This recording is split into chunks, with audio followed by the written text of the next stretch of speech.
Hello class 7th students. Today I want to make you understand the remaining part of the chapter physical and chemical change. So let's start with today's topic, that is rusting of iron. Let us get back to rusting.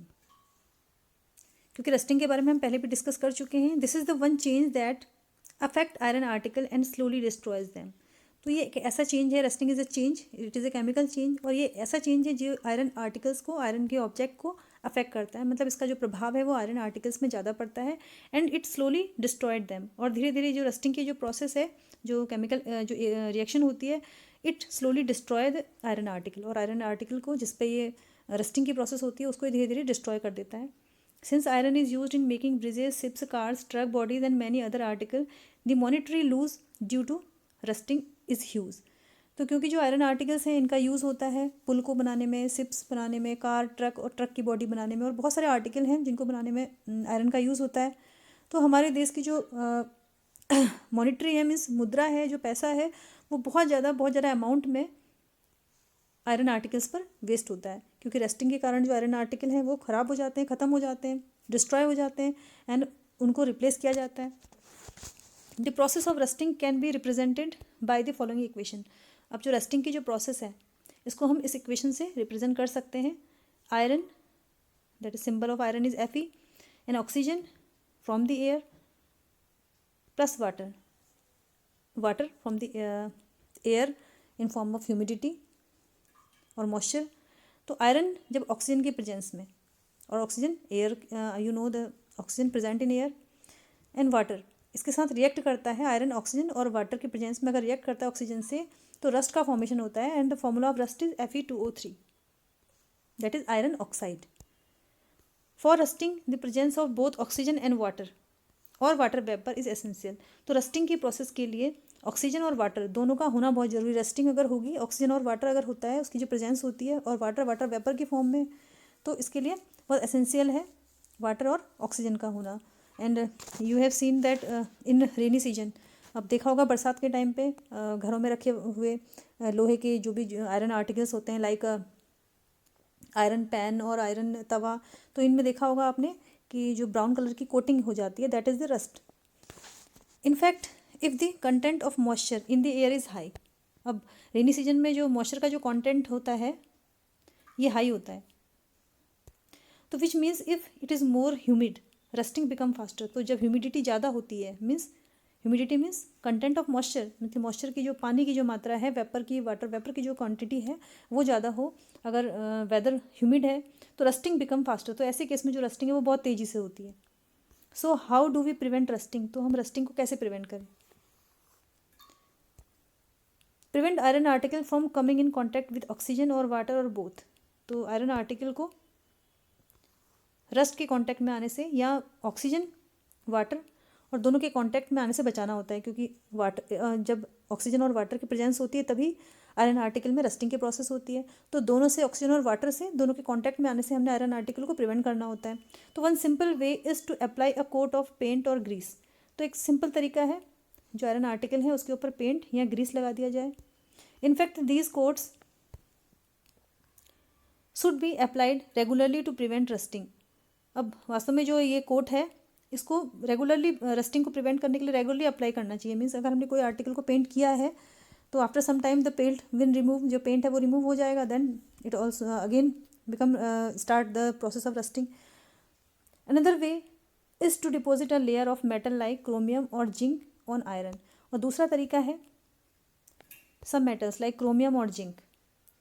तो chromium और zinc metal की एक layer है, उसको deposit करना होता है iron के ऊपर. ये भी प्रिवेंट करता है the iron from the rusting. This process of depositing a layer of zinc on iron is called galvanization. तो जो ये प्रोसेस है जिंक और की डिपॉजिटिंग करना आयरन के ऊपर, that is known as galvanization. तो galvanization is a process of depositing layer of zinc on the iron. The iron pipes we use in our home to carry water are galvanized to prevent rusting. तो हमारे घरों में जो pipe का use करते हैं हम, आयरन पाइप होते हैं, तो उनको गैल्वनाइज्ड किया जाता है रस्टिंग से प्रिवेंट करने के लिए, रस्टिंग से बचाने के लिए.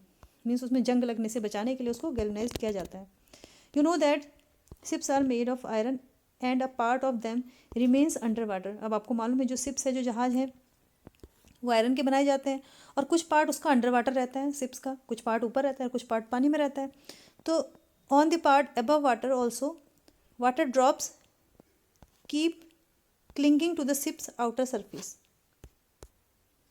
तो जो पार्ट शिप का पानी के ऊपर भी होता है तो उसमें भी पानी की ड्रॉप्स गिरती रहती हैं। तो moreover the water of the sea contains many salt, और इसके अलावा वाटर ऑफ द सी, जो समुद्र का जो पानी है, इट कंटेन्स मैनी सॉल्ट, इसमें बहुत सारे सॉल्ट डिजॉल्व होते हैं। This salt water makes the process of rust formation faster, और जो सॉल्टी वाटर है means the water contain salt, it make the process of rusting formation fast.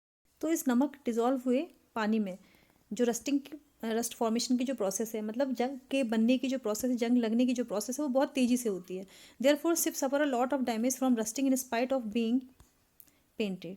तो इसीलिए जो शिप्स हैं मेड अप ऑफ आयरन, जो आयरन के बने हुए जो शिप्स हैं, इनमें बहुत सारा डैमेज होता है रस्टिंग के कारण, बहुत सारा डैमेज हो जाता है, जबकि पेंट होने के कारण बावजूद भी।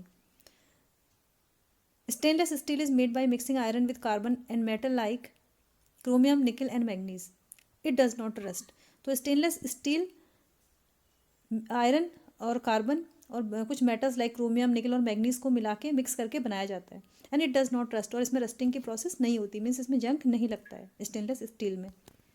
सो much so that a fraction of ships iron has to be replaced every year. इसीलिए जो शिप्स हैं, लोहे के बने हुए जो शिप्स होते हैं, इनका एक फ्रैक्शन, एक पार्ट जो है हर साल रिप्लेस किया जाता है, मीन्स उसकी जगह पे दूसरा पार्ट आयरन का लगाया जाता है। तो can you imagine the monetary loss to the world. तो आप क्या इमेजिन कर सकते हो कि कितनी पैसे का लॉस होता है पूरे वर्ल्ड को in the iron. Now next topic that is crystallisation.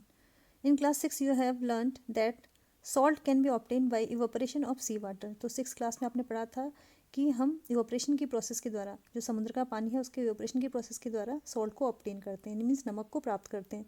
तो the salt obtain in this manner is not pure and the shape of its crystal can not be seen clearly. और इस तरीके से जो सॉल्ट हम obtain करते हैं, जो प्राप्त करते हैं, वो प्योर नहीं होता, और इसके क्रिस्टल का जो शेप है वो क्लियरली दिखाई नहीं दे सकता है। However a large crystal of pure substance can be formed from their solution. लेकिन जो प्योर सबस्टांस है, उसकी जो क्रिस्टल है, उनको हम उसके सोल्यूशन से ऑब्टेन कर सकते हैं। And this process is called crystallization, और इस प्रोसेस को हम कहेंगे crystallization. And it is an example of physical change. Means crystallization is a process of concentrating a solution to a super saturated state to cause the formation of solid particle। Means हम क्या करते हैं crystallisation की process में कि जो solution है उसको कंसनट्रेट करते हैं, मीन्स कंसनट्रेट करने के लिए मीन्स उसको हम सुपर सैचुरेशन लेवल तक ले जाते हैं, जिसकी वजह से उसमें सॉलिड पार्टिकल का फॉर्मेशन होता है। तो we will understand it in an activity. Take a cup full of water in a beaker and add a few drops of dilute sulphuric acid. तो एक बीकर में एक कप पानी लें और उसमें कुछ ड्रॉप डाइल्यूट सल्फ्यूरिक एसिड की हम डाल देते हैं। हीट द वाटर, उसके बाद उस पानी को हम हीट करेंगे। When it start boiling add copper sulphate powder slowly while steering continuously. अब जैसे ये बॉईल करना स्टार्ट कर देगा तो इसमें हम कॉपर सल्फेट के पाउडर को धीरे धीरे डालेंगे और कंटिन्यूसली हम उसको हिलाते भी रहेंगे। Continue adding copper sulphate powder till no more powder can be dissolve. अब कंटिन्यू उसको कॉपर सल्फेट पाउडर को ऐड करते रहें जब तक कि और उसमें पाउडर डिजॉल्व ना हो पाए। फिल्टर द सोल्यूशन, उसके बाद उस सोल्यूशन को फिल्टर करें, मीन्स उसको सुपर सैचुरेशन लेवल तक लाना है। मीन्स सैचुरेटेड कब होगा उसमें, जब no more salt can be dissolve, तब वो सैचुरेशन होगा उसका लेवल, अभी और डिजॉल्व नहीं हो सकता, लेकिन हम उसको हीट कर रहे हैं, मीन्स उसकी जो सैचुरेशन लेवल है उसको बढ़ा रहे हैं, तो ये सुपर सैचुरेटेड हो जाएगा। और उस सोल्यूशन को हम फिल्टर करेंगे। अलाउ इट टू कूल, उसके बाद हमने इसे ठंडा करना है। Do not disturb the solution when it is cooling, और इस सोल्यूशन को डिस्टर्ब ना करें जब कूल कर रहे हो। And look at the solution after some time, कुछ देर बाद उस सोल्यूशन को देखें तो can you see the crystal of copper sulphate, तो क्या आप कॉपर सल्फेट की क्रिस्टल, बड़े बड़े लार्ज क्रिस्टल को देख पाएंगे। If not wait for some more time, अगर नहीं दिखाई दे रहे तो थोड़ी देर और वेट कीजिए, मीन्स ठंडा होने के बाद आपको इसके क्रिस्टल दिखाई देंगे, as you can see in this picture. These are the crystal of copper sulphate. You have learn about physical and chemical change, तो आपने फिजिकल और केमिकल चेंज के बारे में पढ़ा। Try to identify changes that you observe around you as physical और chemical change, और कोशिश कीजिए आइडेंटिफाई करने की जो आसपास आपके चेंजेस होते हैं, वेदर दे आर फिजिकल और केमिकल।